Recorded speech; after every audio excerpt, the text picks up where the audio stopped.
A lot of you have probably heard of Bobby Bonilla Day. If you haven't, well, it's one of the most, if not the most, famous deferred contracts in history.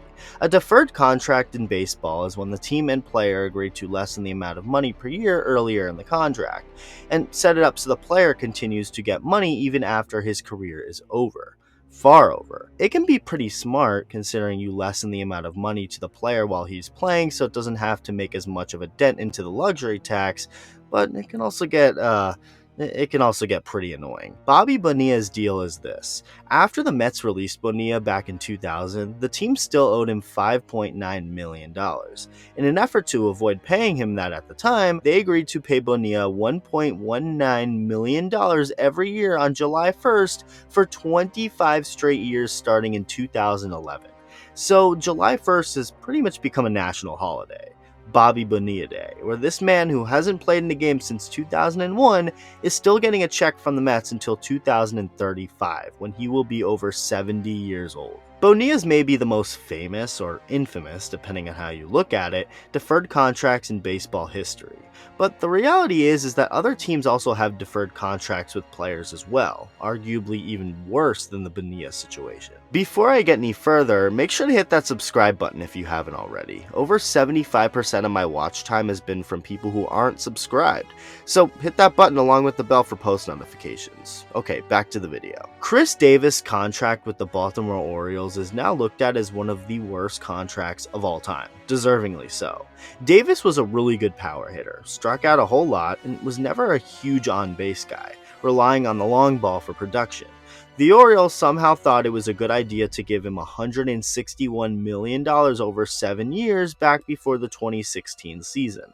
Hitting for power in baseball is not as sustainable as getting on bases. If you have a good eye and approach at the plate, that can last you a career. In Davis's case, however, the way he hit was not going to last, or at least all the signs pointed toward that, and those signs ended up being correct. Chris Davis, despite being paid millions upon millions of dollars, hit 185 with a 615 OPS, striking out 543 times in 377 games from 2017 through 2020. After 2020, that was it for Davis, retiring in 2021. But there's still a whole lot of money on the table left for Chris. So what are the Orioles doing? Paying Chris Davis until 2037. Yes, 2037. Starting in 2023, so next season, Davis will receive $9.16 million per year for the next 3 years. Starting in 2026, Davis will then receive $3.5 million per year for a 7-year period. Then, starting in 2033, he'll receive $1.4 million yearly until 2037. So Chris Davis may not be on the Orioles roster anymore, but that contract will continue to haunt them for about 15 more years. Chris Sale signed a 5-year, $145 million contract back before the 2019 season, a contract that would begin in 2020 since Sale still had a year left on his original White Sox contract. So in 2020, Sale made $20 million, made $20 million again in 2021, another $20 million in 2022, and 2023 is when the money starts to go down, but it's still not a great situation to be in if you're the Red Sox. In 2023, Sale will be paid $17.5 million, and then another $17.5 million, so that should be it, right? 5-year contract will be done after 2024. Well, no, because if you're at least somewhat good at math, which I'm not, so this probably would have went right over my head if not for the internet to help me out, but all of that money from 2020 through 2024 does not add up to $145 million. It adds up to $95 million, so that's 50 still left over. Well, after 2024, Sale will not be getting a paycheck from Boston until 2035. After an 11-year gap, Sale will start getting $10 million a year for 5 years, completely ending the payments in 2039 when he will get the last of his $145 million. In 2035, Chris Sale will be 46, so Chris Sale will be getting paid by the Red Sox until he's 50 years old in 2039. Pretty wild to think about. Steven Strasburg's situation with the Washington Nationals is one for the ages. In 2019, Strasburg was the hero in DC, pitching the most innings in the National League, having a great regular season, and then going on to have a 5-0 record in the playoffs with a 1.98 ERA, helping the Nats win the World Series and taking home the World Series MVP award. The Nationals rewarded him with a 7-year, $245 million contract, and I'm trying to find the right way to describe this. So far, Strasburg has been beyond awful for his team.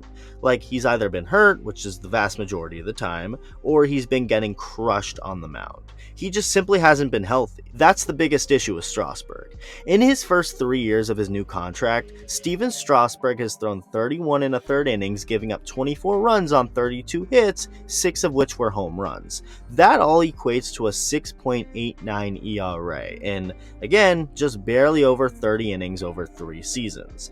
In those 3 seasons, Strasburg made $105 million. He still owed $140 million over the next 4 seasons. Just wow. So it's not like Strasburg is getting paid until he's 50 or anything like that, but the fact that the Nationals already have to pay him a fortune to do nothing for them and still have more money, a lot of money, a ridiculous amount of money left to pay him, that cannot be an easy pill to swallow.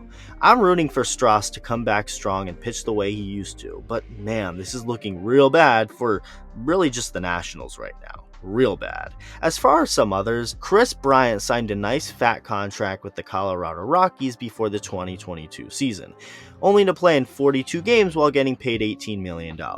Now, this is one that could end up being good for the Rockies in the long run.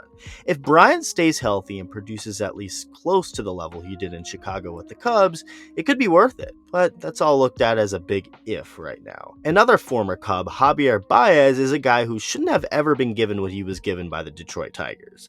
Yet they gave it to him. $140 million over 6 years, so about $23 million a year to a guy who has never proven to be a consistently good hitter, has a horrible eye at the plate, will swing at virtually anything from anyone. I mean, the Tigers should have easily looked at his tenure in Chicago and deemed him not worth $140 million, but they did, and here we are. In 2022, Javier Baez hit .238 with a .671 OPS in 144 games, so it's not like this was a small sample size. He also struck out 147 times compared to just 26 walks. I hope Baez turns a corner, but at this very moment, his contract looks to be a really bad one for the Tigers organization. Let me know what you think, thank you for watching, and I'll see you in the next video.